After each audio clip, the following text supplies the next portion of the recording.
Thinking is creating mental images. Even our words, the spoken, they originate as mental images. They originate, all the words that we speak originate in our mind. All our actions that we do originate in our mind.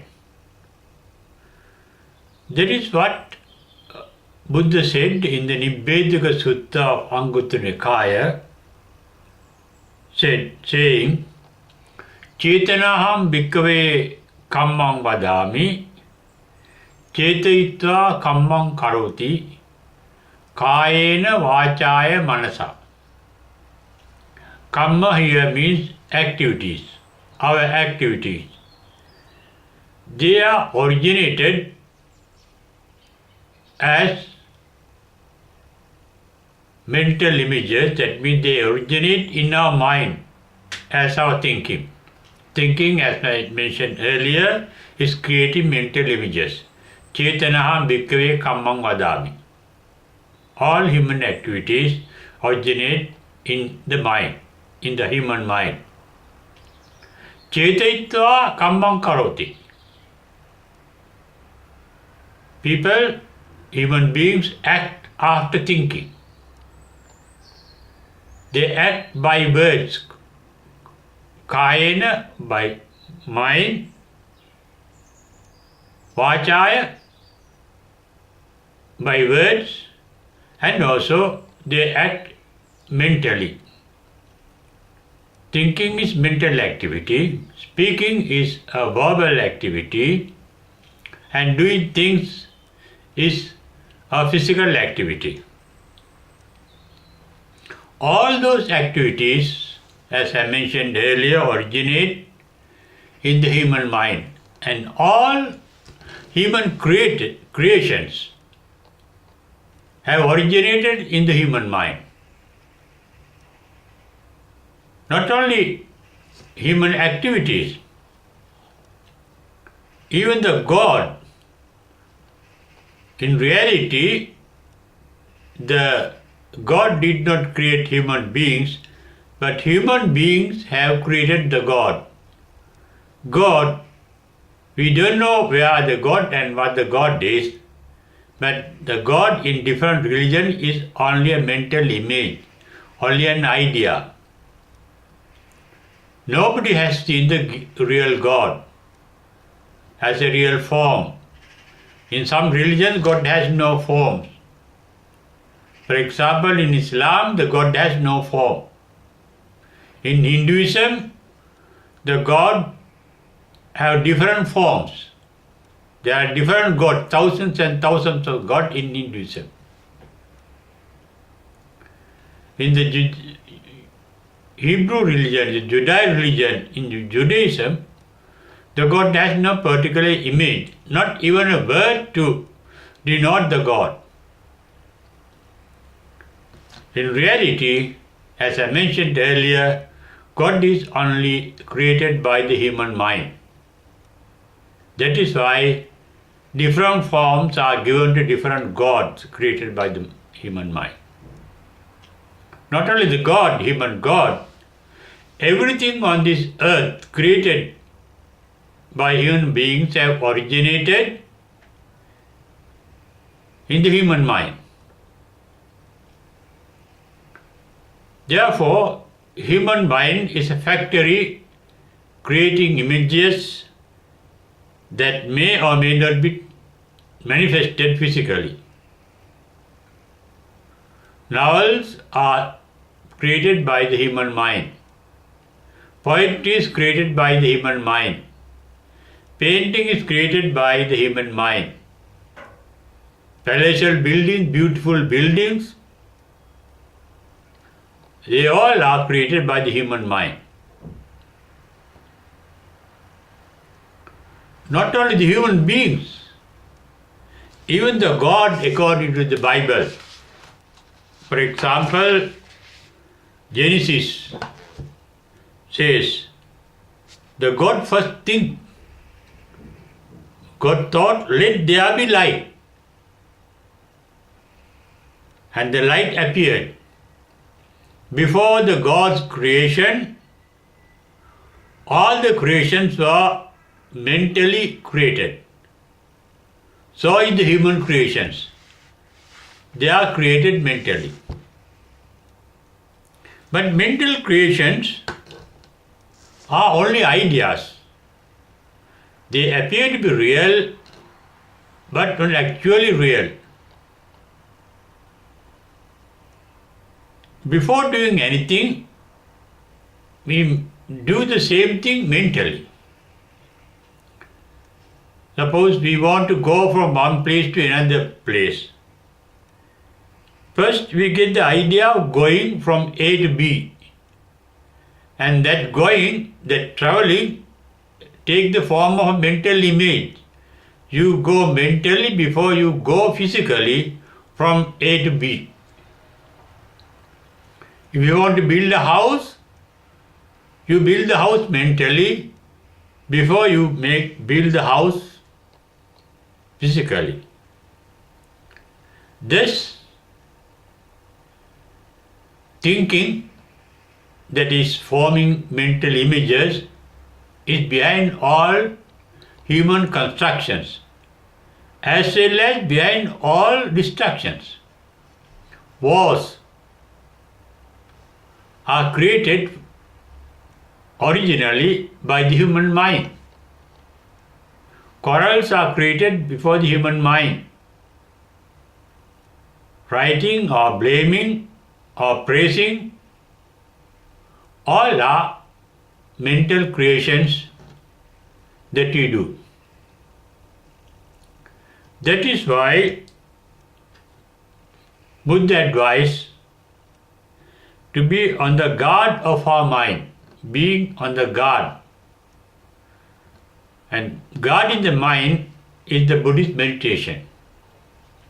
Their guarding the mind is not controlling the mind, but observing the mind as it is acting mentally. When harmful thoughts come to the mind, just be aware. For example, there can be anger, there can be jealous, there can be hatred, there can be envy, they can be called evil thoughts. They appear as mental images. Buddhist teaching is to be aware of those mental images, mental formations. Once you observe those mental formations, they tend to disappear. As they appear, when you become aware of them, they tend to be disappearing because automatically the wisdom comes in. If you get a thought that is wrong, the wisdom will tell you that that particular thought, that form is wrong. That wisdom is the controller of our evil thoughts. But in the Buddhist way, it is not really controlling. Just awareness, just observation, then what happens is the evil thoughts will not grow up in power. They do not become more and more powerful. They become weaker and weaker. According to the nature of mental creations. Mental creations or mental images are called Dhamma in the Buddha's language in Pali. The Buddha's first disciple called Kondanya, the ascetic Kondanya, entered in the first stage of enlightenment called Sotapanna. Then what the Buddha uttered was, Reverend ascetic Kondanya developed an inner eye to see the mental images as they are appearing and disappearing. Yankincha samudaya dhammam Sabbandhan Nirodhammanti. Those are the words used by the Buddha. Whatever mental image, whatever mental formation that is created is subject to not only generation, whatever that is generated is subject to degeneration, disappearance. Whatever the mental images that appear in our mind disappears. Because mental images cannot last forever, cannot last long. In fact, if you observe them, they appear and disappear instantly. But there will be a series of appearances and disappearances that we experience as the continuation of the same mental image. It is like our observing electric bulb that is illuminated. We see the light is constant. No. In reality, there are only sparks, one after the other, and the continuation spark we see as a continuing light. Similarly, some thoughts may last long because they appear and disappear instantly but continually. That is why I see the mental images as a continuation. However, when you observe our own thoughts, the wisdom has the capacity to retard the growth of evil thoughts, unwholesome thoughts, and accelerate the growth of wholesome thought. According to Buddha's teaching, both good thoughts and bad thoughts lead to the continuation of our life, one after the other. Good thoughts may give you rebirth in a good world like heaven, and bad thoughts will give you rebirth in a bad world, in an evil world called hell. Before we are born, either in heaven or hell, mentally we are born in a hell or heaven within our own mind. Therefore, both hell and heaven are our own mental creations. All heavens and hells are mental creations. Nibbana is not a mental creation according to Buddha's description of Nibbana. It is an eternal state of our mind. That means that is the original state of mind. It is not the created mind but an uncreated mind. We always experience a created mind, created by our own thinking, created by our own mental images.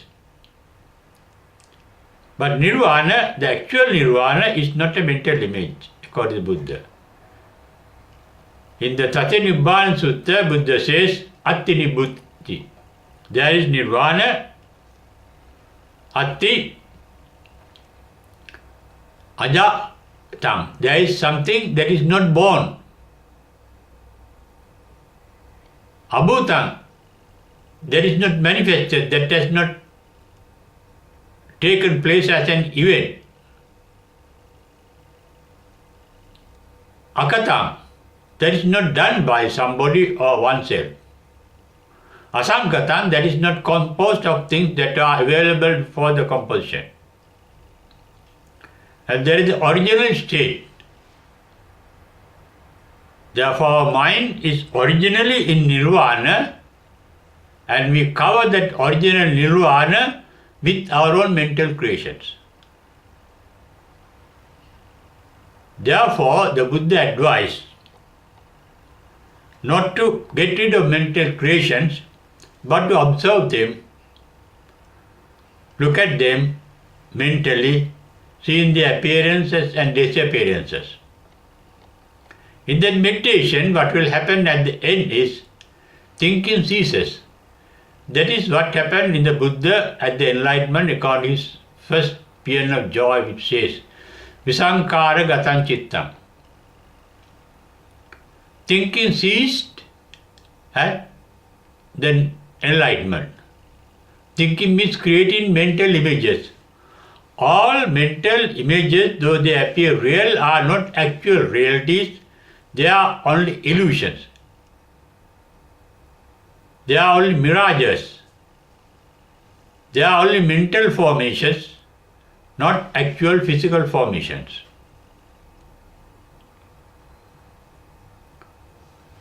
But looking at the mental images constantly, they tend to disappear because you realize they are not realities, they are illusions, and they will gradually disappear because you don't attach to them, nor do you resent them. Neutral awareness of thought formation leads to the ending of thought formation. Neutral means observing our own thought forms without any attachment or without any resentment, and facing them really as they are.